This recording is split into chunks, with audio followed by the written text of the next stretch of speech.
event stuff that disappears. Ghost stories are okay if they're out of the ordinary. Like, I want to do one on ghosts that have murdered people. I find that fascinating. Just ghost sightings, I don't find necessarily that fascinating. But when ghosts murder people, there's been a few cases where that may have happened. But overall, I like to do conspiracy theories or paranormal events that people don't know about. And one of them is, we did Dublin with Michigan Blue Hell. So again, I saw it. They have this huge image, a graphic of conspiracy theories, and we talked about this before. It's like an iceberg. So like the most common ones are at the top, and as you go farther down, they get more and more obscure. Some of them are made up, obviously. And when I say made up, a lot of them are made up. They're not real. They didn't really happen, but people think they did. There's ones at the bottom are stuff that people just spouted off, like, let's put 3 words together and see, like John Tesh Nipples. And people will be like, oh man, what's John Tesh Nipples? I gotta look that. And it's just, they just threw random words together. Michigan Blue Hell, it may be one of those, but it's actually, because I've Googled a bunch of them to see if there's any credence to them. And some of them they have, a couple pages dedicated to it. It'd still be nonsense. But Michigan Blue Hell I find fascinating. So, first off, what the term Blue Hell is, it's a video game term. It's the skybox. So when you're playing a game and it looks like it's a 3D game where you're walking through, let's say you're playing Halo, whatever, and you're kind of walking through the valley and there's mountains on either side. You can clip through the mountains. So you can basically move through the mountains through some sort of glitch in the game, and then you pass through what you thought was a 3D object, but it's actually just like a graphic on either side of you. Now you're in what's called Blue Hell. It's basically like the skybox. It's the parameters of the game, so now you're outside of where the developers wanted you to be, and you're kind of just in this void. And it tends to be blue because what happens is they paint the sky blue, and they just basically program a big blue box, and then they put the assets inside of it, and you're supposed to walk that path. But most games, you can glitch out if you're persistent enough. So the idea behind Michigan Blue Hell... Sorry, I'm a little parched. The idea behind Michigan Blue Hell is there is a place in Michigan. It's in an abandoned building that you can clip out of our reality. Now, there's the theory that we are living in a simulation, that everything we see is actually kind of like a Matrix type simulation. It's being programmed on the fly, and that's why things don't make sense when you look at a macro level and a micro level. That's why the universe seems impossibly far. It's just constantly rendering. There's nothing. Once we start going out there, things will appear, but since we're here, nothing's showing there because we haven't really gone there yet. But anyways, that's one of the theories. The other theory is that the world is just how we see it. So, but the Michigan Blue Hell works for either one. So basically, you can fall out of our reality, is the main thing. And you end up in basically the skybox. It does fit more with the simulation theory, but however, so is that likely? Probably not. I do always find it fascinating. I find as much as creepy as I find caves and forests, I find both of those very creepy. There's also something very creepy about buildings. You build a skyscraper, you build like a 3-story building with 10 offices, and knowing that some of those offices are just empty and like the sun rising and the sun setting and just it being, and that's creepy too. I find emptiness creepy, but I also find forest full of animals creepy. No, I find forest full of animals dangerous, but an empty forest is terrifying. So a building full of people, I'd be like, I don't have any problem with these people. But being in an office complex by myself, being in a library by myself, that's really, really spooky.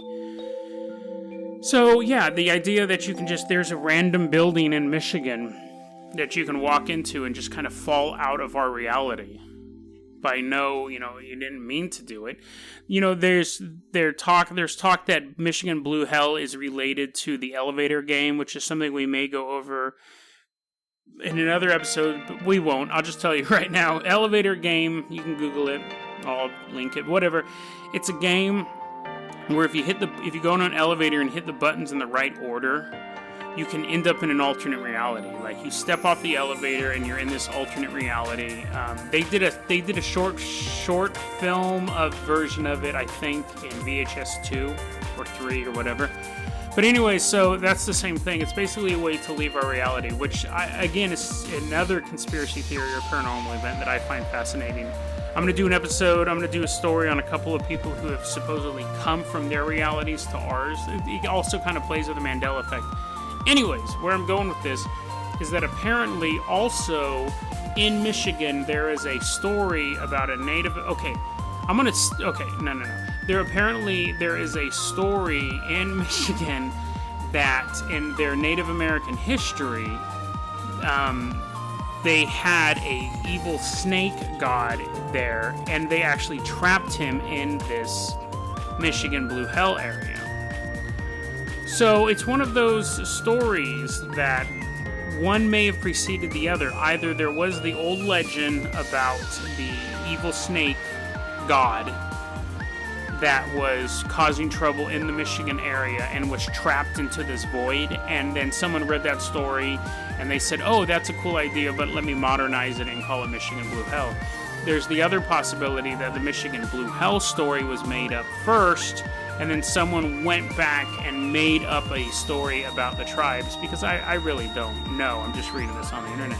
The most fascinating answer, though, is that they're both true, and that is that there was a giant snake god thrown into a void in Michigan. We built a city on it, and there's still like a frayed area of reality where you can walk into an office building and fall out of the skybox. I mean, obviously, two of those are far more likely than the third one, but again, I think the third one is interesting. I think that's kind of an interesting concept, and it plays into my whole office buildings are creepy. There's nobody in them. Abandoned anything is creepy, because you think, why did people leave this? Whenever I read books or stories about, like Mary Celeste or whatever, where people go onto a boat and, like, it's what you're imagining. You know what? Actually, let me do a side story right here, because this kind of plays into it. There's actually a story I was reading about the other day. The Sarah Joe. The Sarah Joe was a little boat back in the 1970s. Okay, 1979. I don't have a photographic memory. I got the article pulled up here. I'm sure you guys know how brilliant I am with me knowing. Never mind, that joke failed. So, in 1979, these 5 dudes hopped on a fishing boat off of Hawaii, and they said, "Hey, we're gonna go fishing." And a huge storm came. There's like 40-foot swells, and people are like, "Oh no, that boat totally like sucks. It wasn't built for any sort of inclement weather." So of course the boat goes missing. They're like people are walking along the beach looking for them. They can't go out to the ocean to find them if the storm's too big. They search for them for weeks and weeks and weeks and weeks and weeks. They never found them. Now fast forward about 10 years. 10 years later, there are these nerds from Hawaii doing some sort of science thing. They're from the Western Pacific. This totally sounds like a bunch of nerds hanging out here. Western Pacific for the National Marine Fisheries Service. That sounds pretty nerdy. But anyway, so they're walking along this island and they find the boat. Oh, I should have said the boat was called the Sarah Joe. I don't think I said that in the beginning. So anyway, they're walking along this beach. They find this little uninhabited island, and it has just shrubs on it, maybe some trees. I'm looking off in the distance here. They find this boat. They find the Sarah Joe, and they're like, oh wait, no, they didn't know. They didn't know about the boat. They're from something related. But anyways, they see the boat and they're like, oh, it's from Hawaii, according to its license plate or whatever's on a boat. And then they saw a grave, and the grave had like a mandible, and it had a piece of paper and a little piece of tinfoil, and a piece of paper and a little piece of tinfoil, a piece of paper, a little piece of tinfoil. And so they reported the findings, and investigators came out to the island, and there was 5 people on the boat. And the jawbone belonged to one of the guys. So the question to me is, well, not just to me, everyone was wondering, where'd the other 4 people go?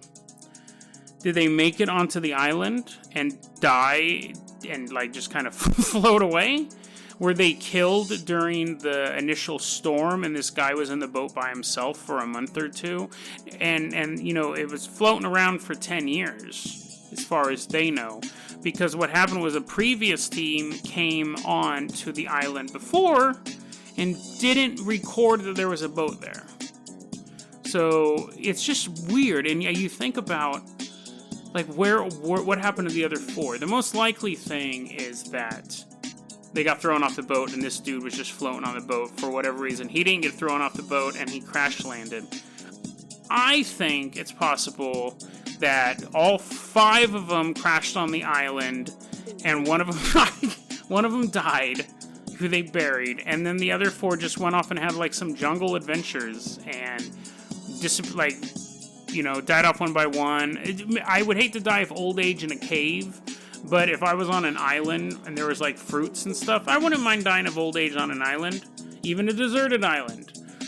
As much as I hate abandoned stuff, I think it's different being abandoned on an island because it's half the worst stuff on an island's in the ocean. It can't really get you.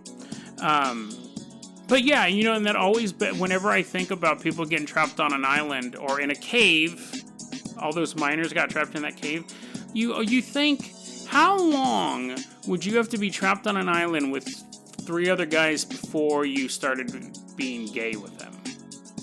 I think that is a legitimate question. At what point do you say we're gonna start having sex with each other? The answer is not never. Whatever the answer is, it's not never. You could say, well, and here's, you're not getting rescued. Maybe if you were only on an island for a week, it's not I'm gonna start hitting on you within a week, and then a rescue plane shows up. But at a certain point, you're not getting rescued. It's been 2 years. You're not getting rescued. You're gonna start having gay sex. That's just, you can't. People do it in prison. There's consensual gay sex in prison. I don't think it would be that long. I'm not saying don't go on a trip with me because the car might break down and we have to wait for AAA. I'm not saying that.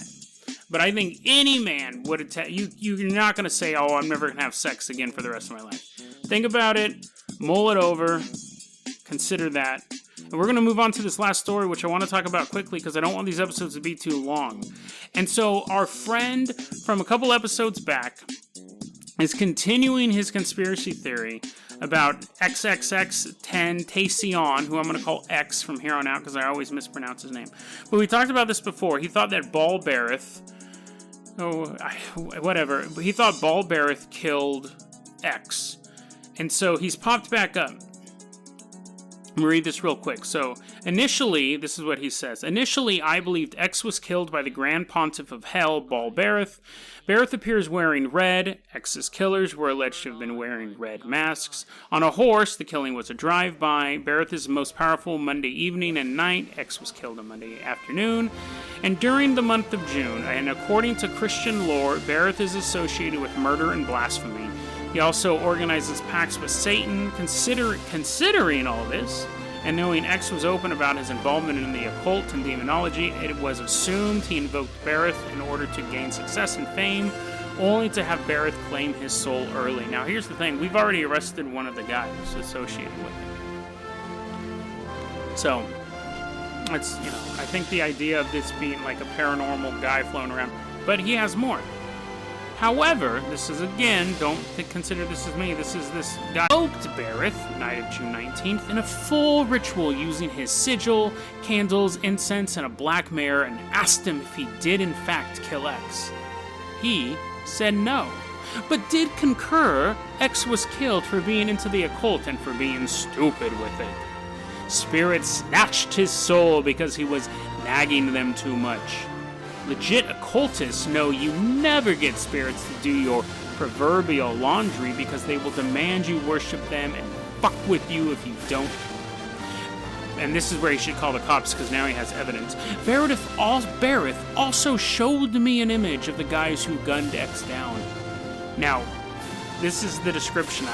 I don't know. This might be a little off